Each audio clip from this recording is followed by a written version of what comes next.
If you're suffering with IBS, you may already be aware of the link between stress and your symptoms. You may have started to connect the dots between something stressful happening in your life with an increase in gut symptoms. And this stress may be from work, from your relationships, perhaps financial stress, or perhaps the day-to-day stress that you encounter on a regular basis. Because let's face it, life can be stressful. And this type of stress is what I describe as environmental stress. Now, in addition to external environmental stress, there is also the stress you experience from having IBS and worrying about your gut symptoms and the consequences of having a flare-up.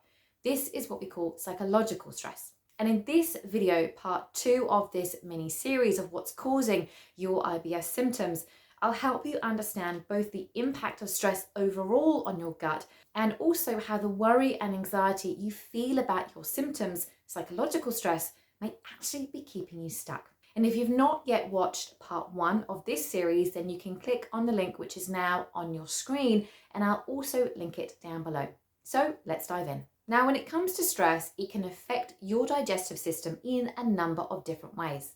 Firstly, when you experience stress, your body responds by releasing stress hormones such as cortisol and adrenaline. These hormones help to redirect blood flow away from your digestive system towards your large muscles, as your body is literally preparing itself to fight or take flight. This is your fight or flight response, also known as your stress response. And when this happens, digestion becomes suppressed, and the movement of food and the process of digestion either slows down or speeds up. Now, if it slows down, this leads to constipation, and you can also experience other symptoms such as bloating, gas, and stomach pain. And if it speeds up, this leads to diarrhea and can also include that dreaded sense of urgency and painful cramps as the muscles that line the digestive tract go into spasm. Stress can also cause low-grade inflammation inside of your gut, which can cause irritation to the mucus lining. It can also affect the balance of bacteria, which can lead to an overgrowth of harmful bacteria and a decrease in beneficial bacteria. And this imbalance can also lead to digestive symptoms. So overall, stress can have a significant impact on your digestive system. And so managing your stress is vitally important to maintaining healthy, well-functioning digestion. And the first step is to understand where this stress is coming from. Now, you may already be aware of the external environmental stress in your life and the impact that it has on your IBS. But what about the impact of psychological stress connected to your gut symptoms? Have you ever wondered about the impact of anxious thoughts and worry on your IBS? Because just as the neurons in the gut and the brain might be registering more problem signals than they need to, and which I spoke about in part 1, you may be entertaining more problem thoughts than you need to. Now, I want to make a point here of saying that it is only natural to worry about having flare-up, and it's very, very common for people with IBS to develop anxiety about the consequences of having gut symptoms. So you may worry if you have to frequently excuse yourself to go to the bathroom. You might worry about what people think if you have a smelly bowel movement in a public or a shared bathroom.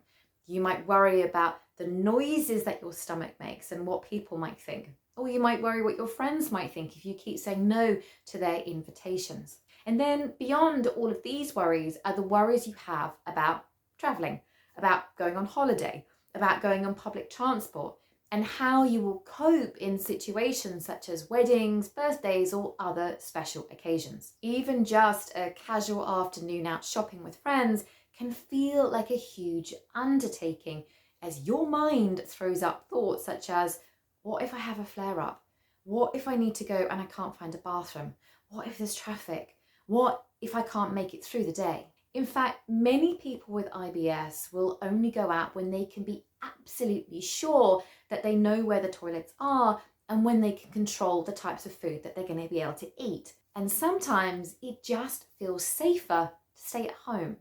And so you end up missing out on so many of life's experiences. And perhaps you can relate to these thoughts and feelings and think back to a time when you said no because of your IBS, even though deep down you would have loved to have said yes. Now, at times, these anxious and worry thoughts come up because of past situations and experiences. So whether that's a time in the past when you were away from home and experienced painful spasms, or a time when you didn't make it to the bathroom in time and you had an accident. But a study focused on fecal incontinence revealed something interesting, which was that the fear of experienced fecal incontinence had a more significant impact on people's quality of life than the actual occurrence of incontinence. Surprisingly, this study showed that individuals who had never gone through a single episode of incontinence also reported a decreased quality of life comparable to those people who had experienced it before. This implies that the fear of incontinence alone can cause considerable distress, regardless of whether it's happened or not. Furthermore, when the researchers took into account anxiety about GI symptoms, catastrophizing about the consequences of those symptoms, and also fear of food, actual episodes of incontinence didn't actually make people's lives worse. They also found that people who may have only had a single episode years back, but still lived in fear of it happening again, were sometimes more afraid and more avoidant than people who had frequent or recent episodes. The outtake here is that sometimes the fear of something can actually be more distressing than actually experiencing it. So whether or not you have personally experienced an episode of incontinence or been away from home with a painful IBS flare-up, it's not hard to find horror stories on Facebook or group forums from people who did go through those experiences. And unfortunately, this can really increase the fear you might have and start those thoughts of, what if this happens to me? Now, the problem with fearful and worried thinking about your symptoms is that in people with visceral hypersensitivity, these fears can become a self-fulfilling prophecy. Now, visceral hypersensitivity is something that I covered in part 1, and basically means that you're more aware of the sensations inside of your gut due to the hypersensitivity of the nerves lining your digestive tract. So you start to notice every sensation, every twinge, every muscle spasm a lot more, which can trigger more anxiety, leading you to anticipate the onset of more severe symptoms. Unfortunately, having a heightened sense of awareness and anticipation can exacerbate your discomfort, making it harder to relax and worsening your symptoms. And I talk more about how anxious thoughts can trigger IBS flare-ups in this video, and I'll also link it up above and down below in the description.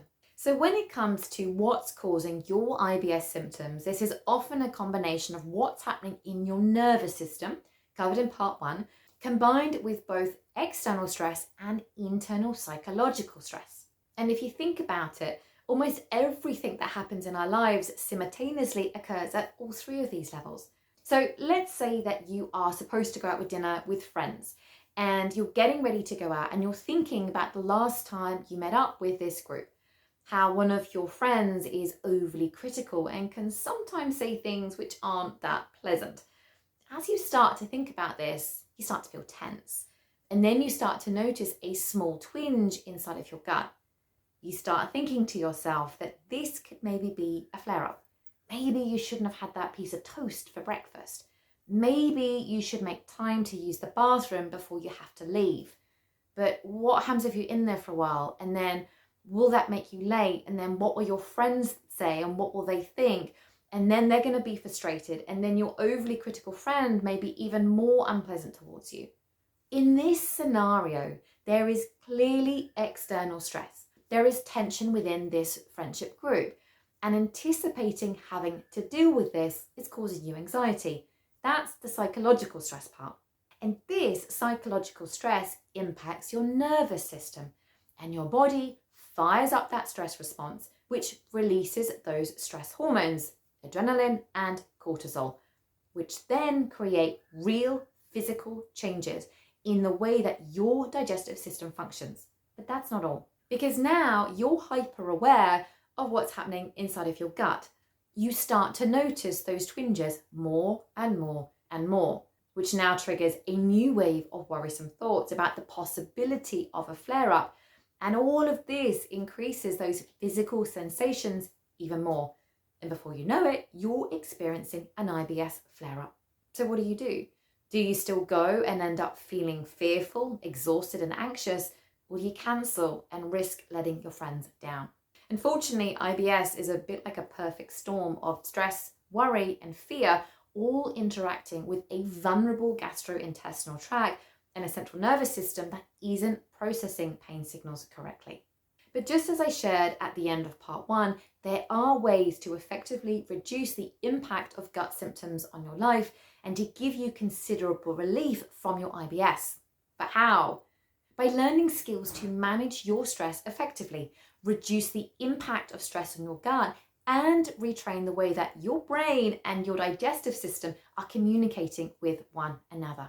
Now, some of these skills include relaxation training, mindfulness, gut-directed hypnotherapy, and cognitive behavioural therapy. And these are all tools that I teach my clients that I work with inside of the Calm Gut program and included in the Calm Gut app, which I describe as a toolkit in your pocket to help manage your IBS symptoms long term. And you can learn more about my program and the app by clicking the links just down below in the description. Now, if you are new to gut-directed hypnotherapy, then I'd like to introduce you to this powerful approach with this next video and to experience hypnosis to help manage your IBS firsthand. And if you have questions after watching this 2-part video series, then let me know down in the comments. I always personally reply to every single one. So bye for now, thank you for watching, and I will see you soon.